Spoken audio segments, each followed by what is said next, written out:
Good afternoon and welcome to today's webinar. Before we get started, the NAIOP Vancouver President, Jason Kisselback, will say a few words. Thanks, Paul, and thanks everyone for joining us for our final webinar of the fall series, which features an update on the office asset class. This is the most talked about asset class in our industry right now, so I'm excited to hear what our panelists have to say. Before I introduce our moderator, I have a few updates to provide from the NAIOP side of things.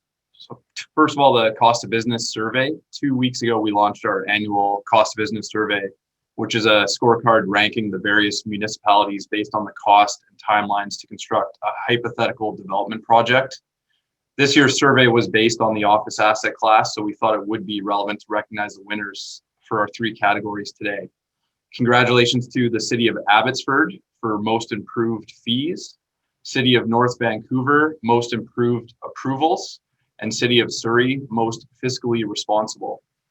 The full report is available on our website and contains all the data we received and a Q&A with the representatives from the winning municipalities, so please check that out. Our annual general meeting is coming up on December 10th, and we invite all NAIOP members to attend and vote to confirm our new board of directors for 2021. We will also provide a brief update on the outcome of our strategic planning initiative and some of our key priorities for 2021. If you're unable to join us, please submit a proxy form, which is attached to the emails we are circulating in advance of the meeting, or reach out to NAIOP Vancouver head office. Our Developing Leaders Group is preparing to launch its mentorship program early in the new year, and we have many senior executive mentors confirmed for the program, so watch for the invitation to participate early in 2021. As always, I'd like to thank our many sponsors on behalf of NAIOP Vancouver for their support in 2020. They make it possible for us to complete the important initiatives that we work on throughout the year. Now I'm pleased to introduce our moderator today, Dan Jordan from Colliers. Since joining Colliers in 2005, Dan has completed lease transactions totaling well over 1 million square feet. He has been nominated for multiple awards and is a past recipient of the NAIOP Office Lease of the Year. Dan has also been with the NAIOP board for 6 years, and we appreciate everything he has done for us. Dan, over to you. Thank you very much, Jason. Very happy to be here today moderating, and also very happy to have such an esteemed panel of experts to speak with today. So briefly, I'll introduce our panelists. Firstly, we have Sydney von Vegesack from Allied Properties REIT. Sydney has been with Allied since 2017, and she should have a lot of interesting perspectives for us because she has a Western Canadian role, so she covers not only Vancouver, but also Calgary and Edmonton. So Sydney, thank you for being here. Next, we have Kevin Nelson from CBRE. Kevin has been in the business in Vancouver for, I think, well over 20 years. 28. 28, wow. And so, yeah, Kevin, welcome. Thank you for joining us today. Looking forward to your insights. And last but not least, we have Ted Mildon from Oxford Properties. Ted has been with Oxford since 2013, I think, active in the Vancouver market probably for at least 10 years now, I would think. Yep. Ted, welcome. Thank you, everyone, for being here. Got it. Thanks, Dan. I'd like to make a suggestion that we put that play-in music on for the entire webinar. Easy listening. We'll put that on your playlist, Ted. So very briefly, the point being, flood of sublease space has come on the market since March. We are now sitting at just over 2 million square feet available in downtown Vancouver, and almost 50% of that is sublease space. You know, to frame that as well, you know, what's the makeup of the sublease space in this chart here? So the light blue is days on the market, dark blue is number of listings. As you can see, the majority of the sublease listings are in the B and C class market. Number of days on the market is fairly consistent through all the classes, but I'd probably chalk that up to the fact that a lot of those listings are still available, so they're kind of at 100 days and counting. And then as far as size composition of the sublease space, vast majority of the spaces are 5,000 feet and under, I think, which is something that we've all been talking about as well. Who is subleasing all of this space? Largely made up of technology companies. So over 53% of the sublease space is from tech companies. So we can get into some of the reasons why that might be. And then the nature of the length of these subleases, the majority of them are in that sort of plus or minus 3-year range. So expiring in the 2022, 2023 kind of window, which could be interesting when we start to talk about the context of our development cycle. And then the last slide for me right now is, there's been a lot of chatter in the newspapers and radio about how this, deluge of sublease space is unprecedented and we've never seen this before. And so I just wanted to pull up this chart because here we are today at about 860,000 square feet of sublease space available. Which almost exactly mirrors where we were in early 2009 coming out of the 2008 financial crash. So I guess my point is we have been here before, and the last time we were here, it was the start of a 10-year bull run in our market. You can see there was more availability of space here in sort of the 2014 to 2017 window, but that was largely self-inflicted. We were developing so many new buildings. This was the window when they were all being delivered. So this was actually still a relatively strong and sort of landlord-favored market. The availability of space was really just accounting for buildings getting delivered and then the tenants actually moving in and occupying those spaces. So now with that, let's get in and talk about some of the trends. Maybe Kevin, maybe I'll start with you. What are you seeing in the sublease world? What are your tenants saying? How's the take-up been for you? Well, listen, my day job has turned into my Q4 day job, I should say, is educating my clients that they're sitting on their hands when others aren't. The sensational announcements of Q2, when the Googles and the Amazons and the Facebooks all declared that it's work from home forever, the office is dead, crippled small companies. They froze. They realized that this was the offering that they were going to have to now compete with for employees. And quite frankly, that's why they're the biggest focus of the sublease availability. And they're still, generally speaking, working at home. However, my day job, as I said, evolved in Q3 because the hypocrisy of making those statements for the, a moment in time negotiation with a landlord or whatever the objective was, didn't get covered by the media as to what was actually happening.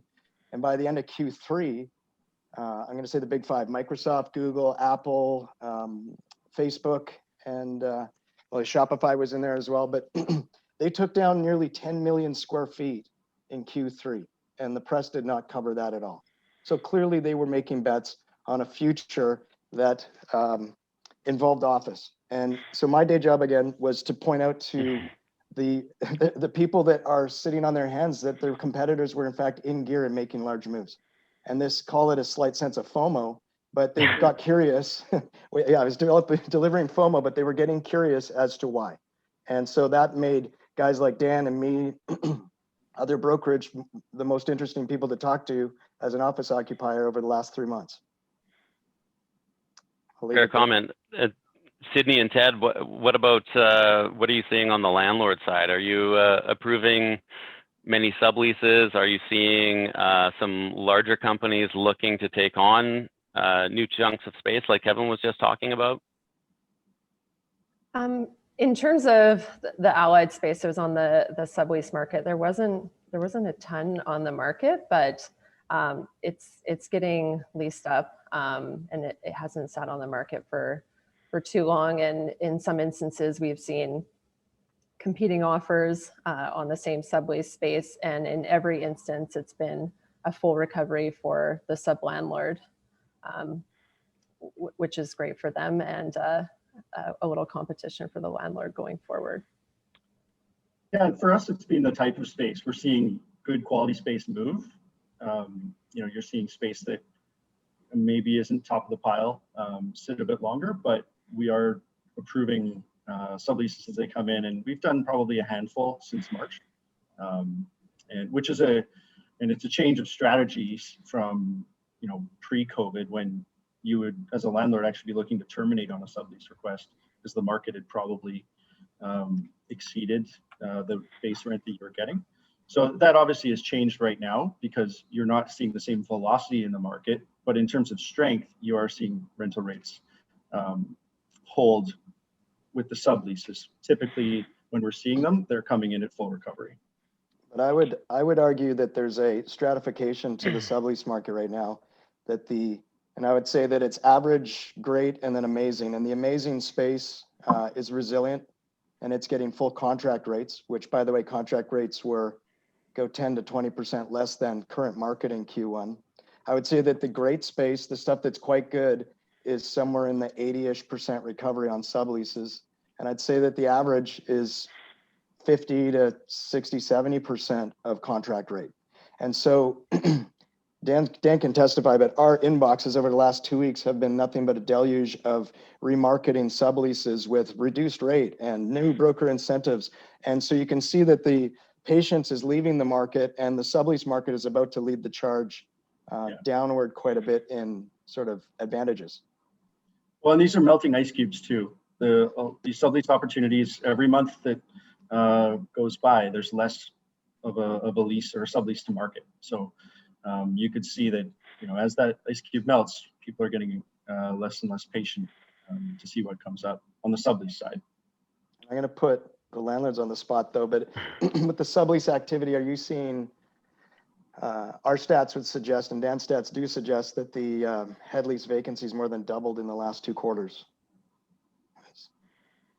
which maybe leads to the question. On our end, we went into COVID, we were 99.3% occupied and committed. So we were in a position of strength quite above the market. So that 0.7 for us now is, I think we had 2 floors come on in Oceanic. So we're at about 97% occupied and committed. So for us, that's been the case, but we also started with a really low basis. So with the spaces that you are getting back available for head lease, what are you seeing as far as tenant activity on those spaces? And has your mindset or expectations changed a bit around what those head lease rates should look like? So for us, in our case, again, we've been a bit fortunate that the spaces that have come back have primarily been very well positioned water view spaces that are either have been show suites in the past, or maybe it's a tenant who's looking to move on from a lease that you're bringing a new tenant in because the space is that nice. So we haven't seen that 10 to 20% drop that Kevin mentioned in rental rates. We're still seeing a really strong market, but we haven't tested that with commodity space yet. So once we get some older space back, we'll see where those deals start to land. And Sydney, are you seeing similar things, or? Yeah, like we're 95% leased in Vancouver as well, and this isn't 2020 is not a big rollover year for us, so we haven't seen a lot of spaces come back to us on a head lease basis. So what we do have available, we just don't have the exposure to drop the ask in net rental rates at this point in time, and we're also just a different offering than what Ted has available. We would be lower than a typical office tower in the downtown core. So there's just not the need to really come off of that, at least yet.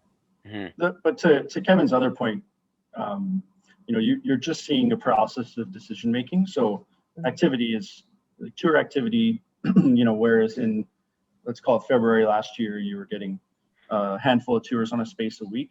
That has now significantly changed. The tour activity is much lower. But those prospects, it's just like you see in a lot of retail instances. The people who are coming into the store to look at a car are probably going to buy a car.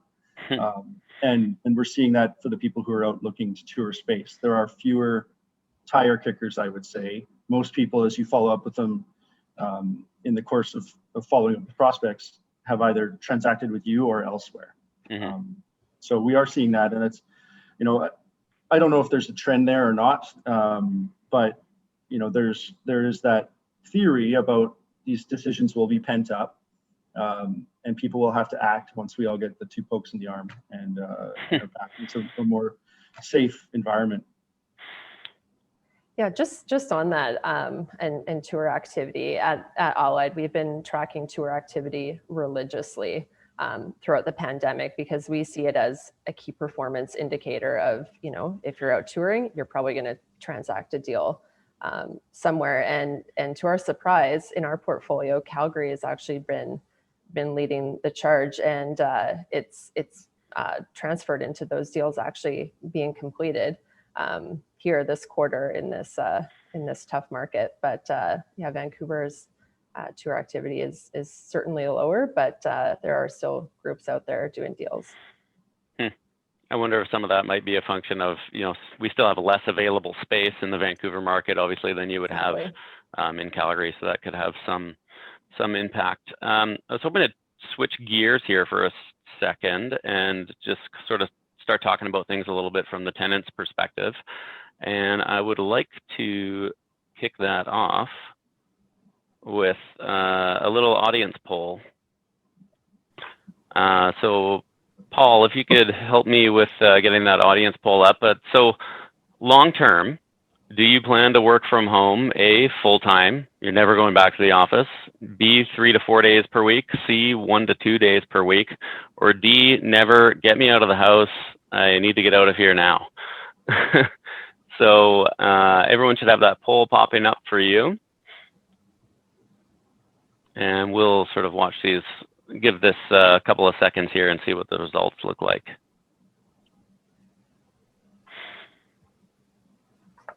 While we're waiting for that, Kevin, what's your vote? I would say get me out of the house, and it's not because I don't have an amazing relationship at home. It's just that I know that I'm about 10x more effective, and that little walk over to the coffee station gives me the chance at $1 million idea that you just don't fall into when you're working at home. So yeah, I'm definitely a supporter. Getting back. I would agree with that. I would agree with that, Kevin, all your points. And I would also say that last week when I was working at home, 3 days in a row, I had peanut butter and banana sandwiches for lunch. And that's not, I don't really get inspired by that kind of cuisine. So it's nice to, you know, bump into some of you and on the way to grab the sandwich or the burrito or whatever and have those conversations. Yeah. Yeah, I mean, I'd echo actually exactly what you said there, Kevin, as well, too. I find every day when I'm in the office, some new idea or opportunity comes up that otherwise wouldn't have. So hugely beneficial. So the votes are in, and the majority, 47%, are at 1 to 2 days per week. They'd like to work from home. And if you added that in with never get me out of my house, we're looking at almost 80% of respondents. Somewhere between 0 and 2 days per week, they would want to work from home going forward. And what would this have been on April 30th? It would have been absolutely skewed to work from home. It absolutely would have. Yeah, I think there was certainly a honeymoon period with work from home. And it kind of actually leads me into one of my next questions. You know, Zoom fatigue. Things don't always go smoothly. I think as we demonstrated off the top of this call, even back as early as April, the CEO of Zoom, Eric Yuan, was saying, it's too many Zoom meetings. So fast forward now to the end of 2020, how have we been faring with that? Again, not the best example today, but what are you all seeing? Well, I mean, to your earlier point about you know, working at home and building relationships, I'd just say, you know, in terms of social capital, and we're all using that up right now, all the relationships we came into COVID with, and you know, if you think about who you've built social capital with most over the last little bit, it's probably the Amazon delivery person that you see every day at home. So I can't wait to get back and actually see people. And what was the second part of your question, Dan? It was Zoom meetings. Yeah. So have you ever seen a calendar more full than today with meetings that don't need to be meetings? You look at trying to find meetings for people and you use the scheduling assistant, and it's just chocker block full of recurring meetings that, you know, are probably a product of the updates we needed to have at the start of COVID, where we were figuring all this out. And you look at your weeks, and they're just taken up with Zoom meetings. And so, there's probably a little bit where we need to dial that back. But on the flip side, like, when's the last time you went to a Zoom happy hour? Those were great at the start. I remember going to those. But, think about going to a dinner with 10 people. You don't have one conversation, everyone staring at one person. You probably have 5 or 4 different conversations happening at the same time. So to me, Zoom just feels so artificial, especially in larger groups. You can kind of make it go with one-on-one, but in larger groups, I am starting to struggle with it. The getting back to the office actually sort of naturally culled the Zoom, to be honest. Because when you're backing in, you're just picking up the phone, you're hammering the call as it needs to get the answer.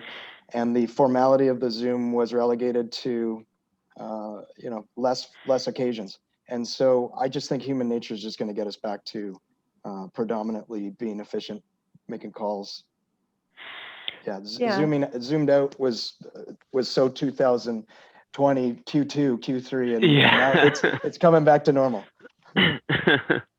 Yeah, I'm finding there's a lot of time still spent on Zoom meetings, and I mean, it's not all bad. I think there's a lot of positives that can come from it as well. Like, for example, myself, our executives are in Toronto, and I wouldn't be able to see them face to face every day if it wasn't for Zoom meetings. So there's a little bit more connection there that we wouldn't otherwise have, and I think that's been super beneficial throughout the whole pandemic. But on the flip side, like was already mentioned, if you didn't kind of embrace this technology prior to the pandemic, it's been really easy to slip into this just having meetings to have meetings, and it could easily be a 2-second phone call, but you're trying to gather so many individuals and get them all in a Zoom meeting, and at the end of the day, you've done no productive work, and you're actually working way longer days because you've spent so long doing Zoom meetings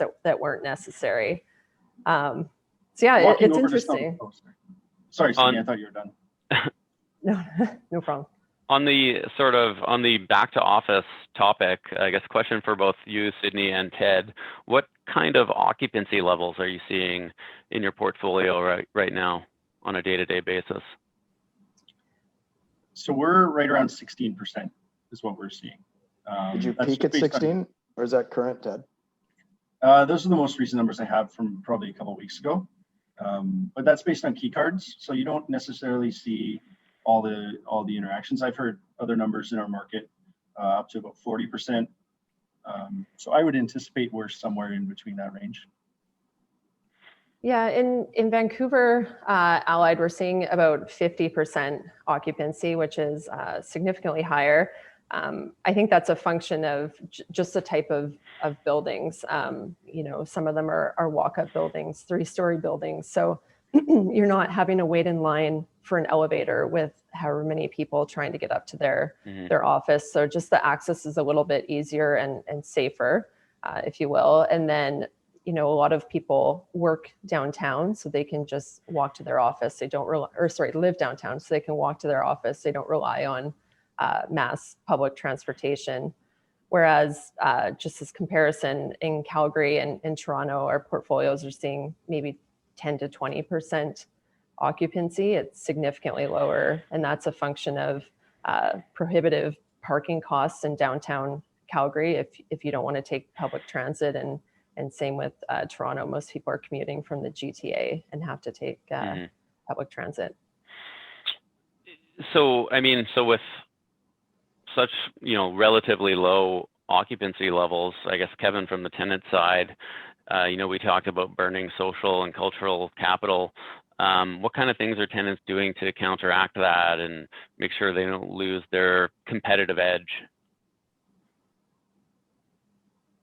We've started. This is an extreme example, but we heard, here's a CEO's comment, and unnamed, and doesn't matter. But if you're going to work from home forever, then why can't I have hired 5 of you out of Southeast Asia to replace you, right? And so you can kind of see that the caution and the kid gloving for health and safety reasons, all for the right reasons, is kind of, you can see industry rewinding. The financial industry is telling people to get back to work. The legal industry is really back to work. I know Dan, our two firms and the landlords are back at work, but there's still some industries which are soft on it and didn't want to be the bully, forcing people back. Changing confidence levels with what, 4 vaccines look like they're going to be deployed in the next 2 months. You watch, the rhetoric's going to change. We don't have to watch our reserves of cultural capital go to zero. It's coming back. We just got to get through the next 90 days or so safely, all of us. So yeah. And there is a FOMO element, right? Where we're not at the FOMO kind of fulcrum point yet, but there will be a point where populations get to a certain point where you begin to maybe feel like a bit of an outsider if you're not in as much, and you have to start worrying about things like, am I included in that project, or am I getting overlooked for a promotion down the road? How is this going to affect my compensation at the end of the year? There's the out of sight, out of mind that will start to creep into people's head, I think, as we get into a safer environment. Are any companies talking about maybe satellite offices in the suburbs, or relocating offices from downtown to the suburbs to cut down on commute times, or to be paired with a partial work from home? Are you hearing anything on that front? I haven't seen personal evidence of the hub and spoke model yet, but one of the ultimately wise decisions that City of Vancouver is looking at is a mobility tax restricting your ability to get to your places of employment on Broadway in the core. And in addition to the monstrous parking taxes that are already downtown and the crazy rates in parking, you want to throw another reason to slow people coming into the core and cut its vibrancy and just crush the service industry further in restaurants. And if that comes in, you might see a little bit more people look into the horizon to see what's better, right? But I think that the work from home flexibility, if it's 1 to 2 days a week, which we saw in our survey, which is going to be most appealing, that probably cuts into the need to feel like you got to be absolutely super close to your employees' homes. The mobility of the technology enables people to sort of chill from the rush hour, right? Yeah. Yeah, driving in from Squamish 3 days a week as opposed to 5 is a different story. Yeah. But to your point, Dan, about the hub and spoke, one thing you're seeing through COVID, I'm sure in every industry, ours included, is just the amount of theories that are coming and going at different times. And I think back to when we all left March 15th, and we were talking about how we're going to be back. 2 weeks, flatten the curve, we'll all be back, see you in a bit. And that kind of changed and changed and changed, and now July is the new January right now. But that's also been the case for the hub and spoke, right? So people are saying, oh, well, everyone's going to take these little micro offices, be around different regions. I don't know I don't see how that aligns with wanting to create culture and inclusivity. That seems to me like we're going to have these kind of battle stations out, and you're never going to really be able to interact well with, if you have a Delta one and a Coquitlam one, are those people ever going to see each other, or is it still going to be like remote working? So the evolution of office space, we've evolved into working the way we do. This will be an evolution. There's a lot of designers in the call today, architects, who are coming up with theories, but they're just theories right now. This will play out. Every single company, no matter how recently you just did your workplace strategy, is going to have to do it again. It'll happen. And so there will be a lot of people test and tinker and try. And so this isn't a great thing to say on a panel, but nobody really knows, right? Yeah. I don't know, you don't know, but there's going to be a lot of people testing things out. Makes sense. So I'd like to maybe just switch gears again briefly and play another little game called Guess the Shape. So the question here is, what will the recovery of the Vancouver office market look like over the next 12 to 24 months? There's been a lot of talk from economists about V-shaped recoveries and other shapes. So what are our panelists' opinions on that? And maybe Sydney, I'll start with you on that one.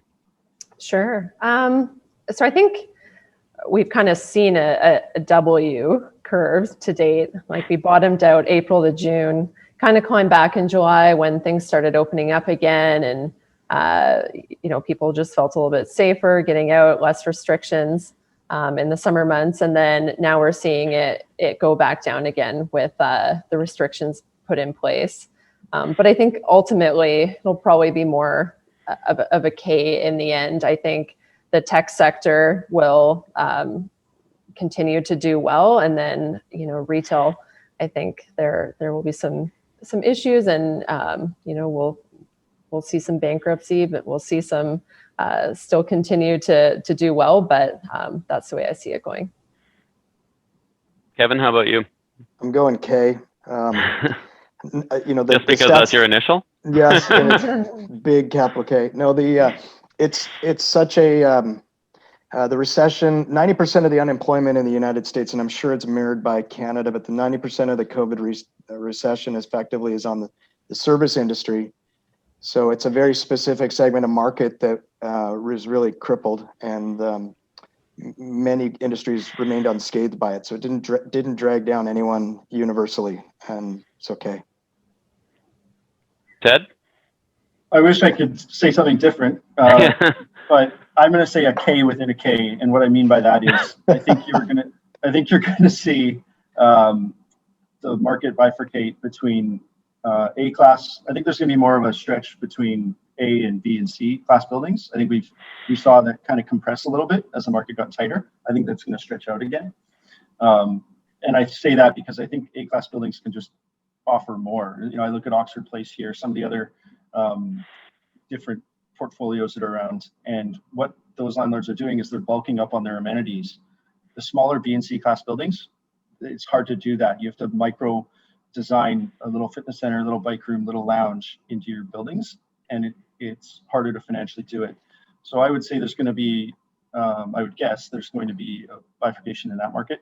Within each of those asset classes, I think you're going to see a K between improved and unimproved spaces. I think capital will be harder to access for some tenants.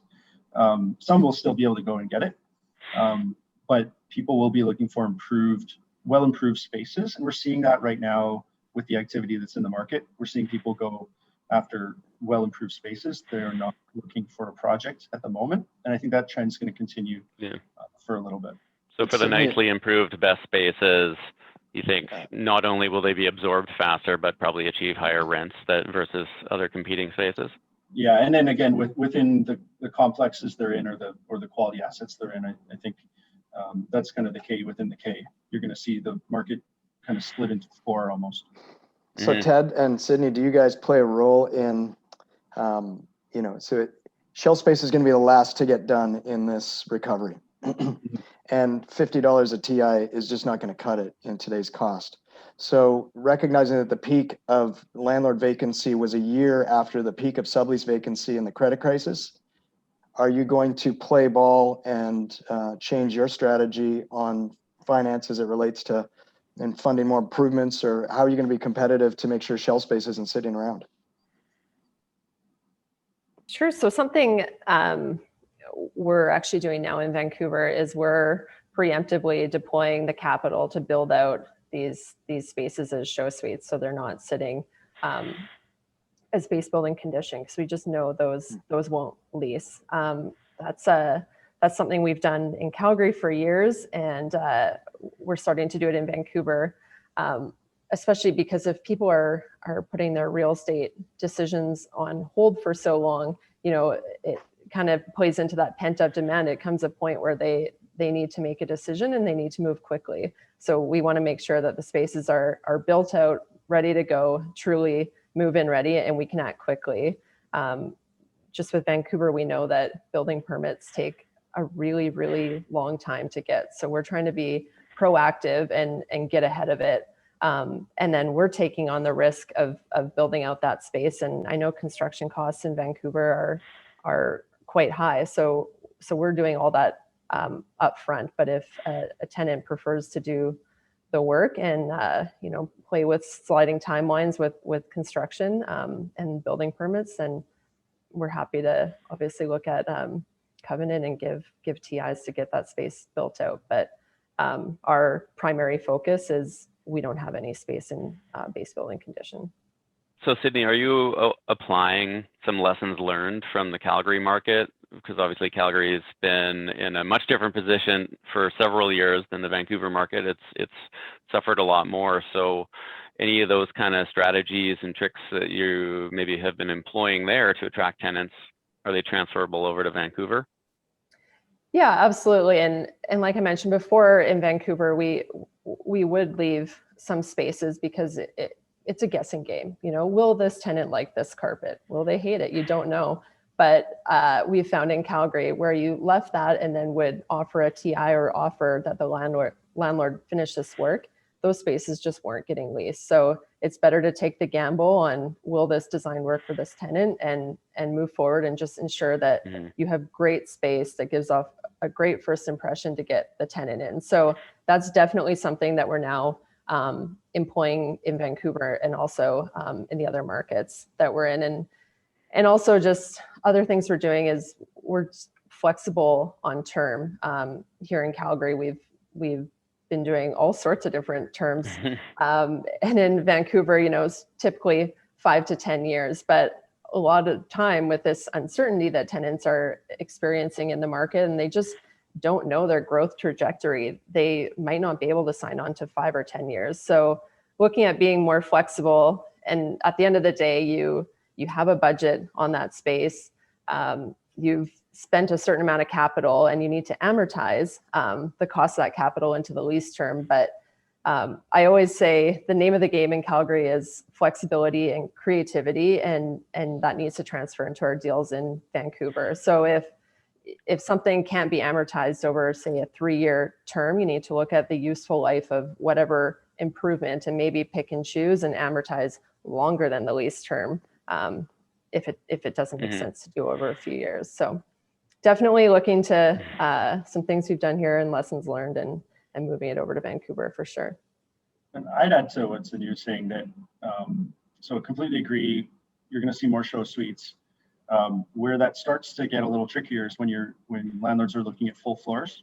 You know, if you think about putting $100 a foot into a 15,000 foot floor, it's a little bit of a different decision, right? It starts to be 7 figures. And so to counteract that, I think what you will see is the furniture providers get really busy with flexible furniture solutions rather than solutions in the built environment.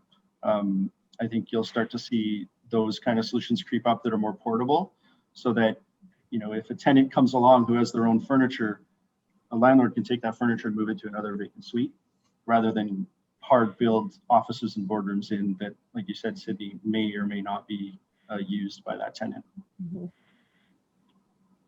So, I mean, that's kind of covering a lot of the space that would be available today and fairly immediately. But I want to talk a little bit about sort of thoughts and perspectives on our market going forward. There's been a number of sites and buildings that have traded recently, from, you know, the Onyx office tower site being purchased by Great West Life, 339 East First Avenue trading, the Alsco site in Mount Pleasant trading for a future multi-building development, and 375 Water being purchased by Allied. So lots of big, smart institutions here still placing substantial bets on Vancouver.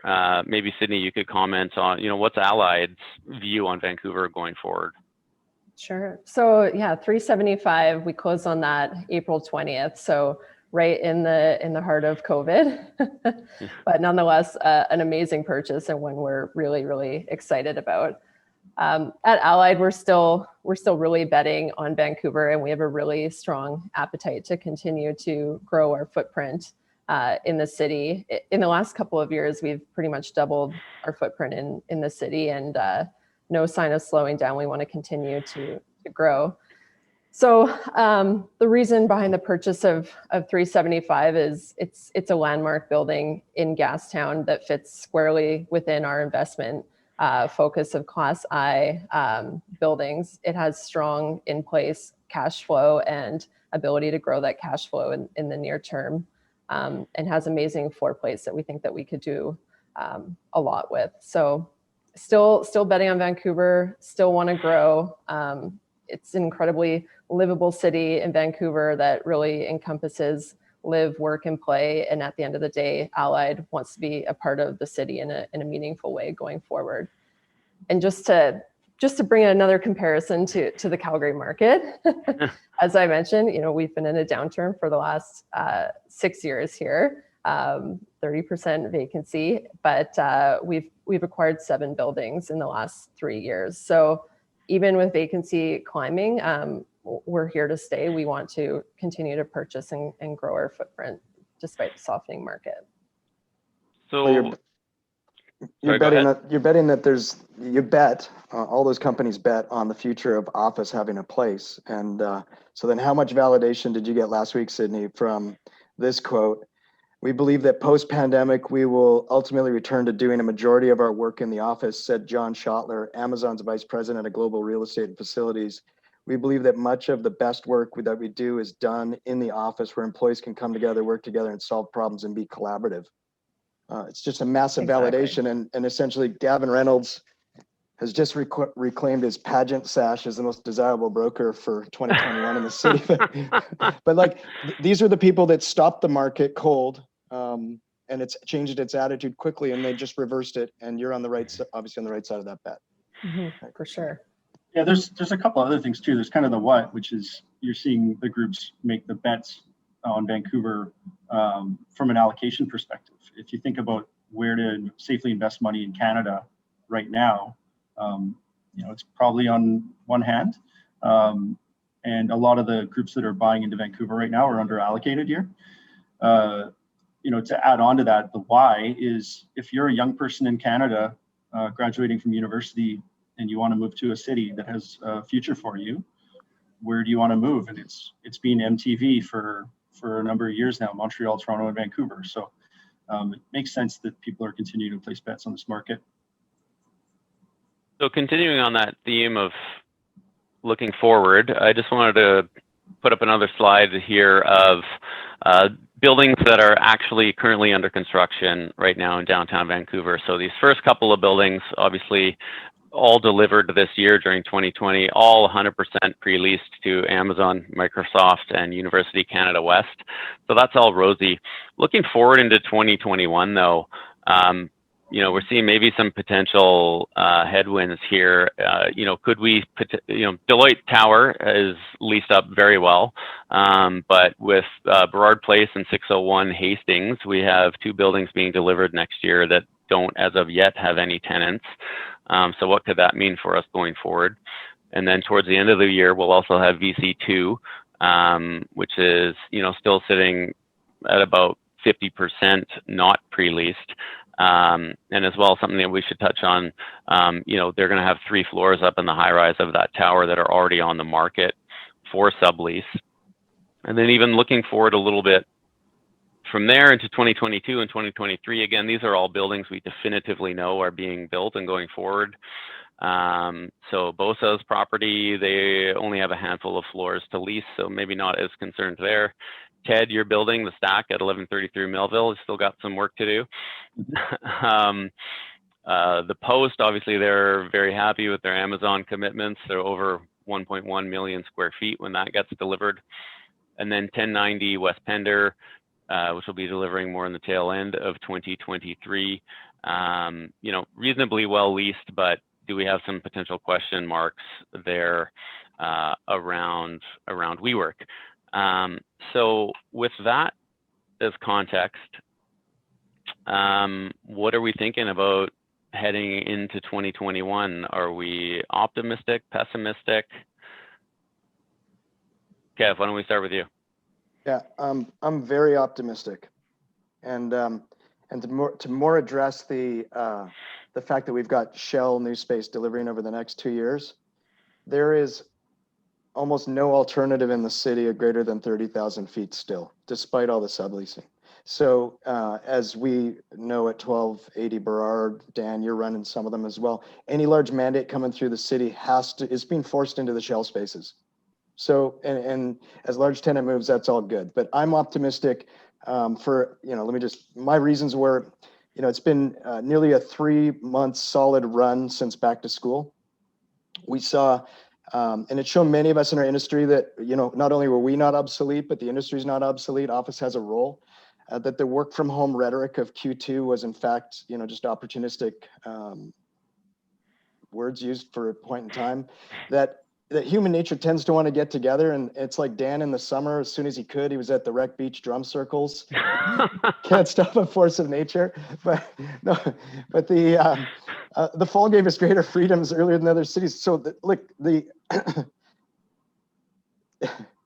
the bottom line is that I'm not going to bet against human nature, that we're coming together, that for the reasons like that Amazon quote, for like the Netflix quote, if anyone didn't hear, the CEO of Netflix in September said, this is a pure negative working from home. It's harder to debate ideas and collaborate. It's any competitive business that needs to rely on its ideas needs to get together. And as I personally told you, I'm 10x more creative in the office because I've got a chance at the $1 million idea at the coffee machine. And that is a force of nature that's going to show up. So I'm very optimistic, and vaccine gives us confidence to make decisions. Yeah. Ted, maybe I'll jump to you next, because obviously your building's on those slides. Sure. Your thoughts? Yeah, optimistic as well. And that first slide that you put up, the fact that those buildings don't have anybody committed to them yet, that's nobody's fault. It's not an indication of their design or anything like that. It's just a matter of fact that we're in the middle of COVID, and trying to get a large new pre-lease approved right now is quite difficult. So those are well located properties, well designed, and the bet here is on the future of great space and inspiring environments, buildings that are more environmentally friendly, that align with corporate values, that have better performance, faster elevators, bigger windows, access to natural light, more fresh air, all of those things. And this will be a natural take up of space from existing tenants and also from new entrants to the market that I think we would all agree we still anticipate seeing in the future. Yeah, I'm very optimistic going into 21 with the Vancouver market. At the end of the day, there's still supply constraints for the city. The sky is not falling. Vacancy rates are mid-single digits. It's still a very tight market, and a market that people want to be in. And going back to some of the quotes, like for example from Shopify, where they said, office centricity is dead, and in the same month they lease an additional 100,000 square feet. So there is value to being in the office. I think a ton of companies have seen that their employees are way more productive and efficient when they're in the office and can network and bounce ideas off one another. So I think those who are maybe putting their space on the sublease market and going with a work from home model for whatever reason for the next year or so, they will inevitably come back to the market, and we will see them trying to lease physical office space again. So in the interest of time, maybe I'll jump ahead here just to talk about the next wave. And I don't mean the next wave of COVID-19. I mean the next wave of development in downtown Vancouver. So I wanted to go through each of these buildings, which are sort of proposed in the 2022 or 2023 to 26 timeline, and just get each of your thoughts on whether you think by the end of 2022, so 2 years from today, will these buildings be a full go on construction or not? And this is actually a game we've played in years past. It was probably about 4 years ago when Ted was moderating the panel. Kevin, you were on it, and you're actually the reigning champ. Got the most predictions right on that go around. Interestingly, probably the big winner from the current cycle of development is the Post at nailing Amazon for 1.1 million square feet. Ironically, Jeff Rank, when he was asked, he didn't think that building would be a go 4 years ago, but congratulations, Jeff, on landing that deal. So why don't we go through these quickly. 1166 West Pender Street, it's a property owned by Reliance Properties. Maybe you'll hold up a thumbs up or a thumbs down as far as, again, will this be under construction by the end of 2022? Go. Everyone's a go. Okay. 601 West Pender, same developer. Thumbs up, thumbs down? Thumbs downs on those.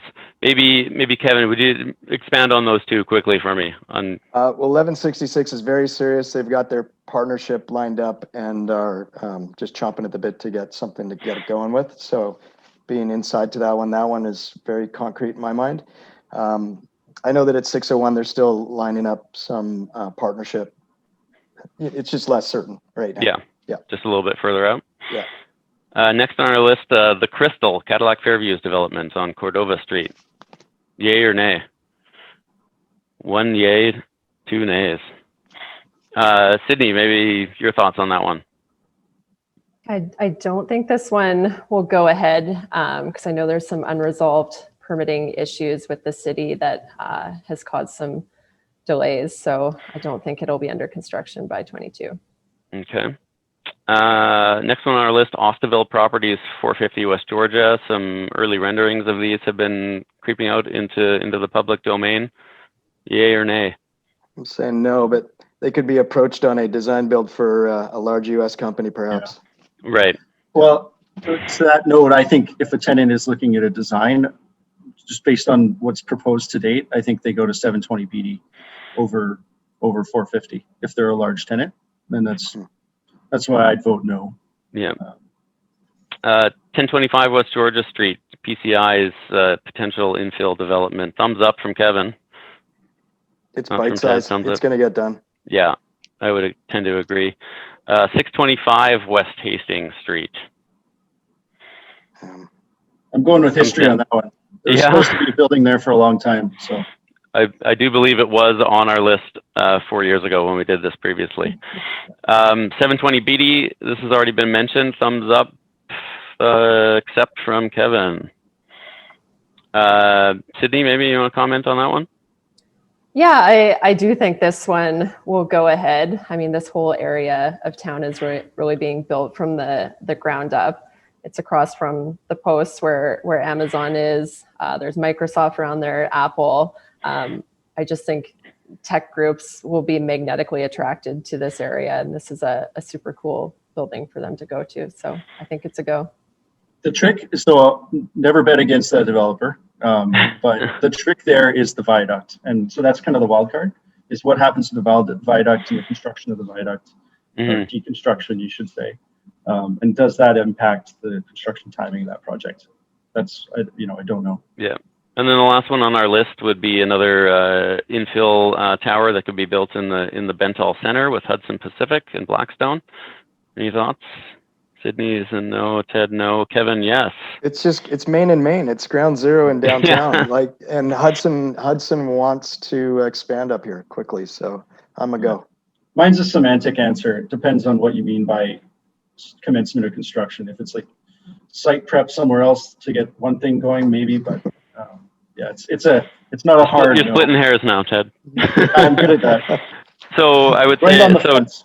Quick recap then on that. The majority thinks 1166 Pender is a go, 1025 West Georgia is a go, and 720 BD is a go. That's what our majority says. I just want to be really conscious of time, so maybe just jump ahead here. I want to get into some of our predictions going forward. So another quick game for us to play here, over under.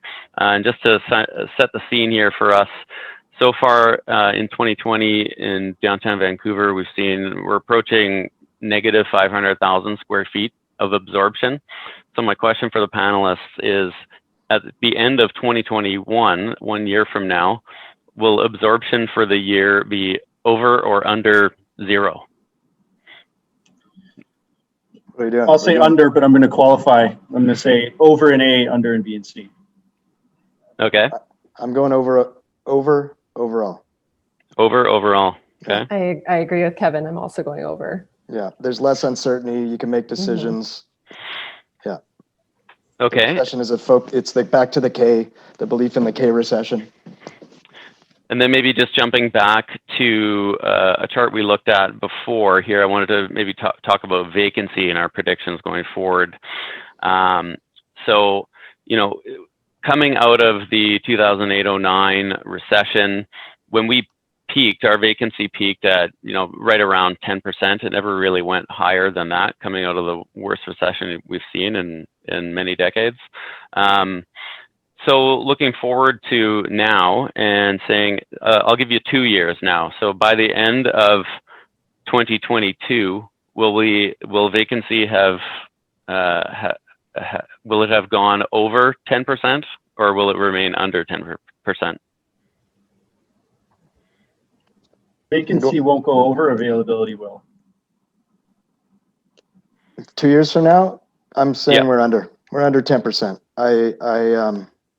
Large tenants have virtually no supply side to choose from, and they're going to chip away at the new construction, which is really the only thing that's going to super load the vacancy in 2 years.